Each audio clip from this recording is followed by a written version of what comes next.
हनुमान चालीसा तो आप घर बैठ के भी पढ़ सकती थी। मैंने आपने मातोश्री को ही क्यों चुना? मैं हर आप साल चाहती थी कि सुर्खियां बने, आप चाहती थी कि वहां भीड़ जुटे, आप चाहती थी कि कंट्रोवर्सी बने। ये सब तो आप पहले से सोच कर गई होंगी ना कि मातोश्री के आगे अगर हनुमान चालीसा का पाठ करेंगी तो ऐसे तो नहीं बचने वाली। मैं आपको बताती हूँ, हमारे अमरावती में मैं हर साल सामूहिक हनुमान चालीसा का पाठ हम सब महिलाएं बैठ के बहुत गर्दी जमाकर हम वहाँ पे हर साल करते हैं, और घर में तो हम हमेशा ही करते हैं। अगर इतने साल से कर रही हैं तो इसकी ऐसे खोल कर पढ़ने की जरूरत नहीं पड़ती। मुझे लगता है कि मुझे मिस्टेक नहीं होनी चाहिए। ये भी अटैक हो रहा है कि आप पढ़ के बार बार देख के मैं देख के ही पढ़ती हूँ। मैं आज भी बोलती हूँ मैं देख के ही पढ़ूंगी और आगे भी देख के ही याद कर लीजिए ना। अब इतनी बार पढ़नी पड़ेगी तो याद ही हो जाए। मैंने तो जेल में भी 101 बार पढ़ी है, तो उसमें तो जो भी आप जेल से भी अगर इंफॉर्मेशन निकालेंगी तो जितनी भी जेल में अंडर ट्रायल महिलाएं थी वो भी अपने सेल में बैरिकेड में बैठ के पढ़ रही थी। क्या हुआ? आप बहुत दुखी थी, आप बाहर निकली तो वो भावुक तस्वीरें आपकी दिखी, और दूसरी तरफ मुंबई पुलिस कहती है कि ये देखिए वीडियो, वो तो चाय पी रही थी हमारे साथ और बिस्लेरी की बोतल्स पड़ी थी, पानी की बोतल्स पड़ी थी, पैकेज। क्या था? सच क्या था? मैं आपको सच बताती हूँ।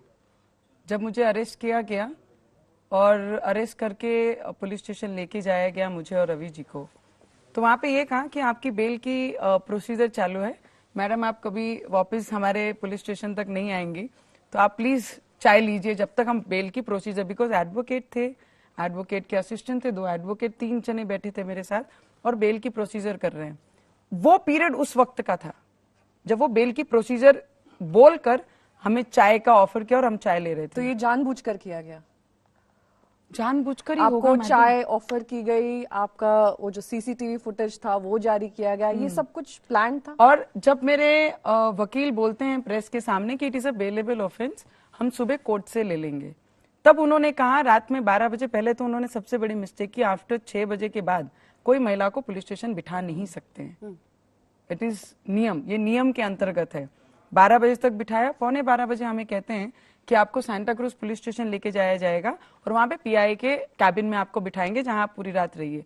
इमीडिएट उन्होंने हमको लॉकअप में डाला और तब पता लगता है हमें सुबह कि 124A सेडिशन का केस हमारे ऊपर लगाया गया। वो वीडियो मांगा है आपने? मैंने मांगा है, मैंने कहा है अगर वीडियो जाहिर करना है तो लॉकअप का कीजिए, जहां लॉकअप में 6 घंटा 6 आवर्स मैं रात भर उसमें खड़ी थी, जहां से मेरी बैक केकिंग की प्रॉब्लम शुरू हुई।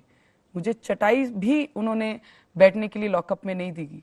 मैंने वो वीडियो मांगा है, वो वीडियो देना चाहिए। आपने उसी ड्यूरेशन के बारे में कंप्लेन की थी कि आपको वॉशरूम नहीं जाने दिया?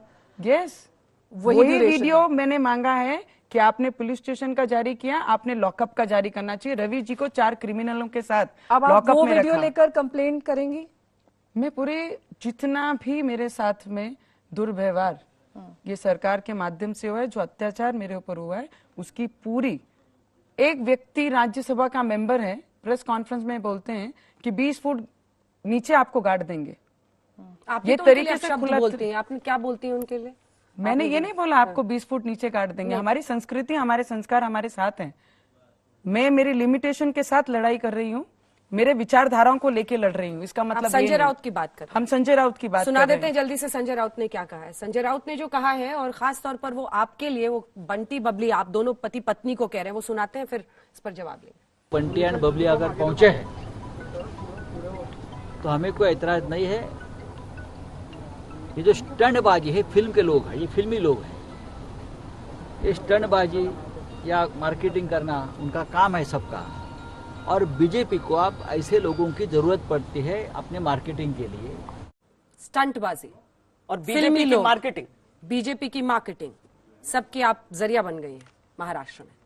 सिविक पोल्स तो नेशनल पार्टी है, बीजेपी को कब से एक इंडिविजुअल की जरूरत पड़ने लगी? ये तो इंडिविजुअल की खुद की लड़ाई है। ये मेरी और मेरे महाराष्ट्र के हित की जो लड़ाई है वो तो मैं लड़ूंगी। मुझे लगता है बीजेपी जो काम करे उसके साथ मैं खड़ी हूँ, पर ये जो लड़ाई है ये मेरी खुद की और मेरे रवि जी की लड़ाई है। एक बात बताइए नवनीत राणा, मुझे लगता था बड़ी मजबूत हैं नवनीत राणा, इतना कहा मातोश्री के सामने मैं पाठ करूंगी, जेल गई, बाहर आई, अभी आपकी आंखों में आंसू की झलक देखी मैंने जब आप बात कर रही थी उस समय का, जब आप 6 घंटे तक खड़ी रही हैं वहां जेल में। मुझे लगता है कि कोई भी साधारण महिला या हमारे जैसी पोस्ट पे रहने वाली महिला, आप अगर ये पोजीशन पे आए हैं ना, तो इसके पीछे का कष्ट सिर्फ आपको ही पता है, कोई तीसरा नहीं जान सकता है।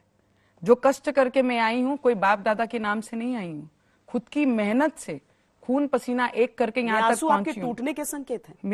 मेरे आंसू टूटने के संकेत नहीं, ये इमोशंस है जो मेरे पीढ़ी से चलते आए। और महिला का कोई भी किसी को 14 दिन अगर जेल में रखता है बिना कसूर के, तो कहीं ना कहीं वो दुख और दर्द अपने साथ जरूर रहता क्या है। होता था रोज?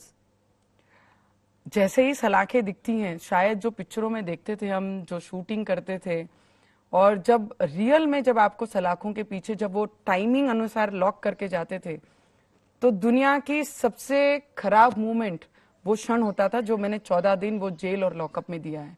मुझे लगता है कसूर किया होता तो मैं सलाखों के पीछे शान से जाती। सिर्फ भगवान के नाम के वजह से मुझे सलाखों के पीछे भेजा।